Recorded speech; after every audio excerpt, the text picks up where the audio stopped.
Hello बच्चों, कैसे हैं आप लोग। अब जो है हम मेन इंपॉर्टेंट एक पॉइंट पे बात करेंगे। ओके, ऑलरेडी आपको पता चल चुका होगा थंबनेल देखकर कि बहुत सारे बच्चे जब बोर्ड एग्जाम देकर आते हैं, जब रिजल्ट आता है ना, तो ये कंप्लेंट करते हैं कि हमारे सारे मार्क्स आने चाहिए थे लेकिन हमारे नहीं आए। ऐसे क्यों? ओके, सो जब मैं ऑफलाइन पढ़ाता था तभी भी बच्चे बहुत सारे कंप्लेंट करते थे। ये जो है मिस्टेक्स हमारे ही कुछ माइनर मिस्टेक्स होते हैं, तो उसके कट के जो है फाइनल जब हमारा मार्क्स आएंगे ना, वहाँ पे कम हो जाएगा। तो हमारे क्या मिस्टेक्स रहते हैं हम ये जानेंगे फर्स्ट। तो फर्स्ट ऑफ ऑल जब एग्जामिनेशन हॉल में जाते हैं तो हमको जो आंसर शीट और जो क्वेश्चन पेपर दिया जाता है, आंसर शीट में हमको फर्स्ट करेक्ट फिल करना है। ये तो मार्क्स के अनुसार नहीं है लेकिन आ रहा है, इसलिए मैं कह रहा हूँ कि हमको जो है वहाँ पे सारी एंट्री जो भी करना है, अपना रजिस्ट्रेशन नंबर वो सारे जो है करेक्ट फिल करना है। फिर इसके बाद हमारा क्या होता है,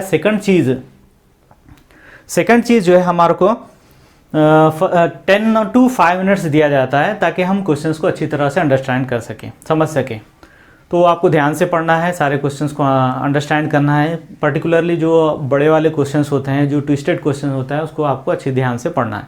फिर इसके बाद और एक थर्ड चीज़ क्या होती है कि आपकी राइटिंग अच्छी होना चाहिए। इसलिए जब बोर्ड एग्जाम आता है तब तक आपकी राइटिंग जो है अच्छी इंप्रूव होनी चाहिए। तो बहुत सारे बच्चों की अच्छी होती है, बहुत सारे की अच्छी नहीं होती, लेकिन फिर भी आसानी से पढ़ सकते हैं। लेकिन बहुत क्या करते हैं कि वो जब सॉल्व करते हैं तो बहुत सारी जो है काट कूट मारते हैं। जैसे फॉर एग्जांपल मैं कुछ एक वर्ड्स लिखा, writing, this is the crown, okay, आधा ही है। तो अब इसको कट करना है, सिंपल जो है एक लाइन मारना है, बस खत्म। लेकिन बहुत सारे कैसे करते हैं, पूरा गुस्सा इस पे उतारते हैं, ना कि इसका जो है पूरा जो है मार्क बैक साइड पे भी आ जाए इतने से। ये नहीं करना है, काट कूट नहीं करना है। ओके, नीट लिखना है और साफ लिखना है। सेकंड वन ये तो हो गया। अब इसके बाद नेक्स्ट चीज़ क्या है, जब आप सॉल्व करते हैं तो क्वेश्चंस, फॉर एग्जांपल मैं आपको बताऊंगा, एक इक्वेशन है, for example the quadratic equation 3x² + 5x - 9 = 0। ये है, by using this is solve like this way. Third point, so third point में हम क्या देखेंगे, अब इसको सॉल्व करते समय बहुत सारे क्या करते, डायरेक्ट इसको लेते सॉल्व कर देते। हमको ऐसे नहीं करना है। First given, then variables value,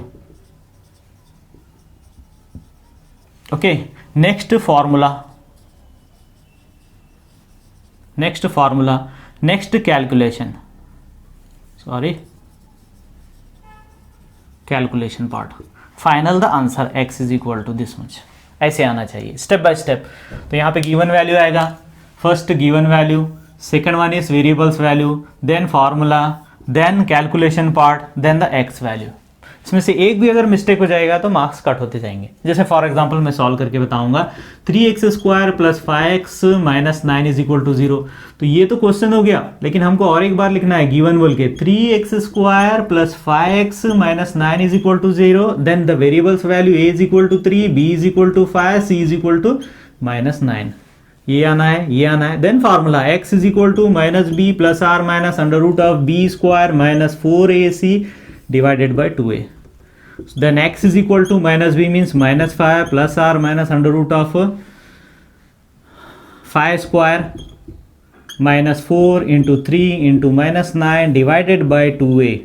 So -5 ± this is the 25 minus 4 3 is 12, 12 9 is 108 minus into minus plus 108 divided by कितना हो गया, a is the 3 लिखना था हमको, into 3 that is the 6, 108।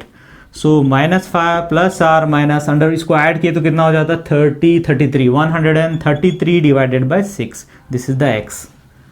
अब फाइनली हमको लिखना है x is equal to -5 + √133 divided by 6 और यहाँ लिखता हूँ x is equal to -5 - √133 divided by 6। इस प्रकार से आएगा। हमको ये भी लिखना है, ये भी लिखना है, ये भी लिखना है। कुछ बच्चे यहाँ से स्टार्ट कर देते हैं, फार्मूला भी नहीं, डायरेक्ट सब्स्टिट्यूट। एक एक स्टेप छूटते जाएगा तो आपके हाफ ऑफ मार्क्स कट होते जाएंगे। तो इस प्रकार से हमको जो है करना है। ओके, गिवन वैल्यूज,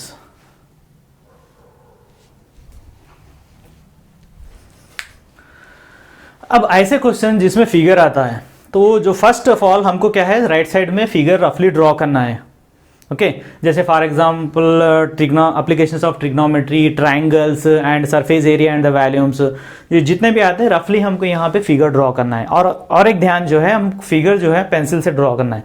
जैसे फॉर एग्जांपल मैं यहाँ पे suppose the volume of the कोन, अगर हमको वॉल्यूम ऑफ द कोन हम पता करना है तो एक रफली ऐसे फिगर ड्रॉ करना है। So here suppose height is given, height is equal to 7 centimetre and radius is equal to 3 centimetre. तो रेडियस अगर हम यहाँ रफली ड्रॉ करेंगे 3 सेंटीमीटर और हाइट कितना हो जाएगा, हाइट इज 7 सेंटीमीटर। इसी प्रकार से एप्लीकेशन ऑफ ट्रिग्नोमेट्रिक रेशियोज, फिर जो है ट्रायंगल्स, उसमें भी फिगर्स हैं, तो रफली हम ड्रॉ करेंगे तो उसको देखकर उसी के आधार पर हमको सॉल्व करने के लिए ईजी होता। तो अब इसको सॉल्व करते समय हमको लेना है given values, given r is equal to 3 centimetre and height is equal to 7 centimetre, like this way. Then the फार्मूले के लिए हम स्टेप बाय स्टेप कैसे करेंगे, volume of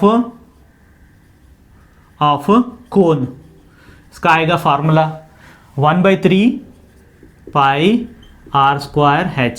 so 1/3 into 22 divided by 7 into r is 3 into 3 into 7, 7 cancel, 3 cancel, then multiply to this one 66 centimetre है, इसलिए क्या आएगा सेंटीमीटर स्क्वायर। अगर आप ये भी छोड़ देंगे तो आपके हाफ मार्क्स चले जाएंगे। फार्मूला डायरेक्ट सब्स्टिट्यूट करते हैं, यहाँ पे हाफ मार्क्स जाएगा, ये नहीं लिखते हैं आपके हाफ मार्क्स जाएंगे, तो इसका भी ध्यान रखना है। तो फिगर जो है हमेशा जो भी, अगर सपोज रफ भी ड्रॉ कर रहे हैं तो फिगर जो है आपको पेंसिल से ही ड्रॉ करना है, पेन यूज नहीं करना है।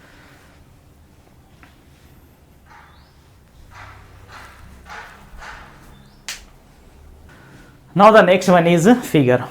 So there are so many questions regarding the figures. Okay, that is the applications of trigonometry, surface area and the volumes and the triangle. इसमें बहुत सारे questions ऐसे हैं जहाँ पे हमको फिगर की आवश्यकता पड़ती, तो वो फिगर के अनुसार ही हम स्टेप बाय स्टेप सॉल्व कर सकते हैं। जैसे फॉर एग्जांपल अगर हम देखेंगे ट्रायंगल में, अगर सपोज ट्रायंगल हमको ड्रॉ करना है तो एक रफली हम राइट साइड में पेंसिल से ट्रायंगल ड्रॉ करना, जैसे इसके level A, B, C, here the 5 centimeter, it is the 4 centimeter, by Pythagoras we can find out। अगर आप ऐसे ड्रॉ करके हम सॉल्व करेंगे, राइट साइड में हमको ड्रॉ करना है, यहाँ पे हमको जो है कैलकुलेशन पार्ट करना है। इसी तरह से surface area and the volumes, suppose cone आता है, so this is the cone and its radius यहाँ से यहाँ तक ये रेडियस हो गया, this is the height and this is the slant height. We can find out the total surface area और कर्व सरफेस एरिया और द वॉल्यूम्स। सो रफली फिगर ड्रॉ किए तो हमको पता चलता, but use the pencil. Like this way some questions are asking construct draw. Okay, तो इसमें एक कंस्ट्रक्शन चैप्टर है, उसमें जो है पूछता है कि construct the draw the tangent बोल के जब ऐसे पूछता, to a circle having the two common point or draw the two tangents having the common point, तो तब क्या है आपको एग्जैक्ट फिगर जहाँ पे उसमें जितना मेजरमेंट दिया है उसके अनुसार रफली आपको ड्रॉ करना है। ये हो गया कंस्ट्रक्शन के अनुसार। कंस्ट्रक्शन आप जो है सेंटर में करना है आपको पेपर के, फिर नीचे उसके जो भी आपको पूछता है, सपोज रेडियस कितना आ रहा है या फिर how to construct the step by step that we have to write down, so you can draw that figure on the centre, not the right hand side. अब इसी प्रकार से और एक आता है ग्राफ के लिए आपको बुकशीट में जो है ग्राफ का एक सेपरेट पेपर देता है, वहाँ पे ही आपको ग्राफ ड्रॉ करना है। तो जब ड्रॉ करते समय जो है, so x axis y axis सारे लेवल आपको करेक्ट लगाना है। So this is the x axis, x dash axis, y axis, y dash axis and this is the origin. Okay, फिर हमको यहाँ पे स्केल भी लेना है, scale x axis 1 centimetre is equal to, आप जितना ले रहे हो वो लिखना है, y axis 1 centimetre is equal to जो ले रहे हैं इतना लिखना है, फिर उसको इक्वली यहाँ पे डिवाइड करना है। Okay, pair of linear equation in 2 variable, उसमें भी आया और आया स्टैटिस्टिक्स में आया। स्टैटिस्टिक्स में और एक चीज यहाँ पे यूज हुआ, यहाँ पे एक साइन यूज हुआ, दैट इज कॉल्ड द, ये साइन अगर स्टैटिस्टिक्स में अगर पूछ रहा है तब ये साइन अगर यूज कर रहे हैं तो इसको बोलते किंक। वहां पे अगर ये नहीं ड्रॉ किए, इसकी आवश्यकता है और ड्रॉ नहीं किए तो यहाँ पे एक हाफ मार्क्स जाता। ये सारे लेवल आपको करेक्ट लगाना है, पेंसिल से ड्रॉ करना है। यहाँ पे यूनिट जितने आ रहे हैं इसका स्केल आपको लिखना है। सपोज मैं यहाँ पे लिया first one is the 5, 10, 15, 20, here suppose 1, 2, 3, 4, 5 correct है। सो दिस 1 सेंटीमीटर आप उसको देखेंगे ग्राफ पेपर पे तो ये एग्जैक्टली 1 सेंटीमीटर ही होता। So this 1 centimetre on the x axis is 5 unit. तो ये कितना हो जाएगा 5 यूनिट। अब यहाँ पे 1 सेंटीमीटर को 1 ही लिए, सो 1 यूनिट। इस प्रकार से हमको करना है। ओके नेक्स्ट, फिर यहाँ पे जो है हमको यहाँ पे एक आया, यहाँ पे एक जो है इसका लेबल हमको लगाया कम्युलेटिव फ्रीक्वेंसी बोल के एक आया था, वो भी लिखना है cumulative frequency.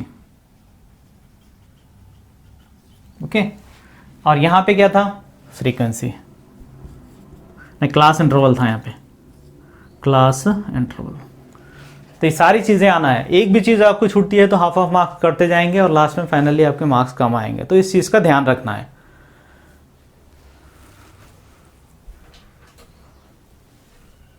Now the some questions are we want to prove here finally some according to the some conditions finally we want to prove.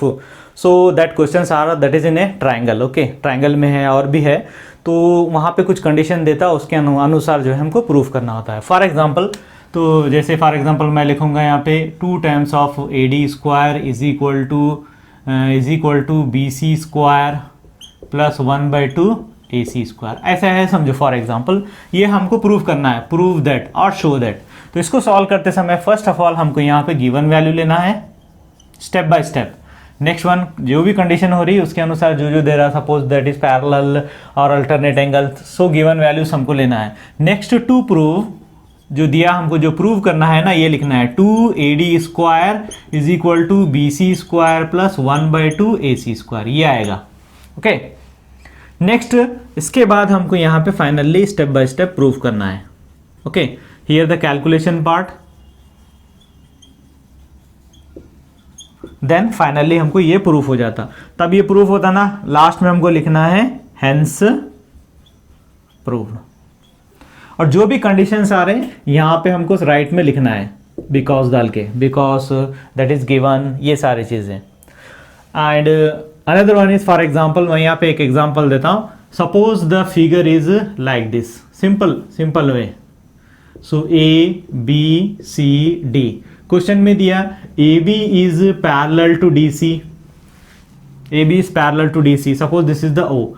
So we want to prove, okay, prove that or show that triangle AOB is similar to triangle DOC. ये हमको proof करना है। So ये parallel है ना। तो इसको solve करते समय हम कैसे करते हैं, इस मेथड से भी कर सकते हैं या फिर डायरेक्टली हम गिवन वैल्यूज लिख के कर सकते हैं। गिवन क्या दिया यहाँ पे, in figure AB is parallel to DC, ये एक दिया है ना DC। नेक्स्ट हम क्या ले रहे, दो ट्राइंगल हम ले रहे हैं यहाँ पे, in triangle AOB and triangle DOC, ये ले रहे, ये दोनों को सिमिलर करना है तो ये ले रहे। अब यहाँ पे क्या करते, ये ट्राइंगल के टर्म्स आएंगे और यहाँ पे ये ट्राइंगल के टर्म्स आएंगे, अंडरस्टूड। तो ये ट्राइंगल में क्या आएगा, एंगल AOB आएगा। AOB is equal to the DOC। कैसे होता DOC, ये और ये वर्टिकली अपोजिट एंगल, तो साइड में रीजन लिखना ही, ये भी बहुत इंपॉर्टेंट है। अब इसी प्रकार से ये दोनों एंगल भी इक्वल होते हैं, कैसे होते हैं, both are the line parallels. So BAO is equal to DCO, यहां पे कंडीशन आएगा अल्टरनेट एंगल्स। सो इस प्रकार से हमको जो है रीजन भी राइट साइड में लिखना है। फाइनली दो कंडीशन आ गए, according to the angle triangle AOB is similar to triangle DOC by the angle similarities. Okay, angle similarities के अनुसार ये हो जाता है। सो मेन थिंग क्या है, जो भी कंडीशन आ रहे that we have to write down from the right hand side, ये भी बहुत इंपॉर्टेंट है। So step by step given value आना, फिर उसके बाद according to step by step ऐसे सॉल्व करना है।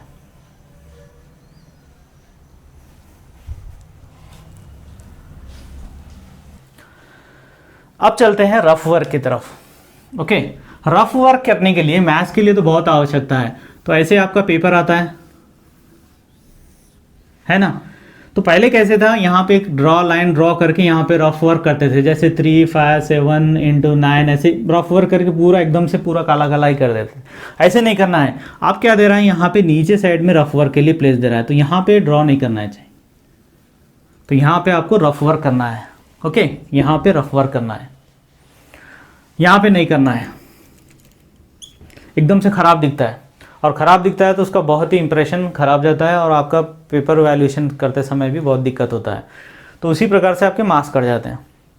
तो अच्छा एक्सप्रेशन जाएगा तो अच्छे मार्क्स मिलेंगे। तो रफ वर्क यहाँ करना है, यहाँ पे नहीं करना है, तो इसीलिए यहाँ पे देता है। अगर आपको प्लेस नहीं है तो पेंसिल से भी लिख सकते हैं, फिर आवश्यकता हो तो फिर उसे रफ करके फिर लिख सकते, पर यहाँ पे करिए।